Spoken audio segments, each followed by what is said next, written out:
What if the most successful advertising campaign in human history was a mistake that ended the world?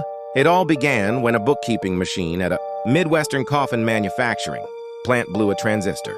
An error of 2 decimal places slipped through the system, leaving the terrified advertising manager with a budget exactly 100 times larger than he expected. Seeing a golden opportunity, he didn't question the math. He packed his bags and launched an unprecedented advertising blitz. The economy had been sluggish that year, and holiday retail predictions were grim. But on the Friday after Thanksgiving, the coffin ads struck. The public was suddenly assaulted by billboards, magazines, and television commercials featuring glamorous models unwrapping caskets under Christmas trees. The motto was inescapable: the gift that will last more than a lifetime. For older men, the ads asked, "Do you want your widow to be half safe?" For spinsters, "I dreamt I was caught dead without my virgin form casket." The public reeled, blinked, and then rushed out to buy.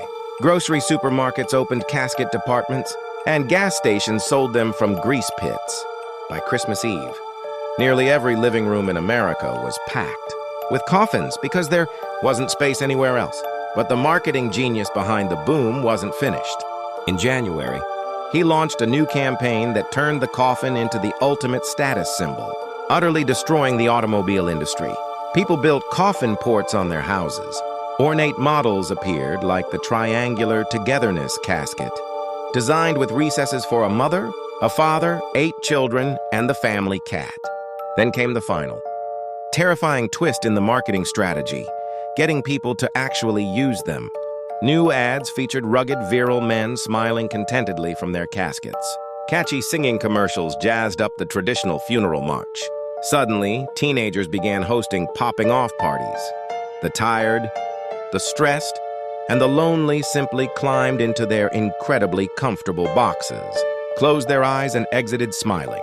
The global powers quickly followed, denouncing it at first as a dirty capitalist plot. The Soviet Union and China soon realized they couldn't afford to fall behind in the coffin race. Within 2 years, the entire global population had willingly advertised themselves into extinction. In the end, a man in Denver climbed into a rich mahogany number with a built-in bar, took a sip of scotch, and smiled as the lid automatically closed itself forever.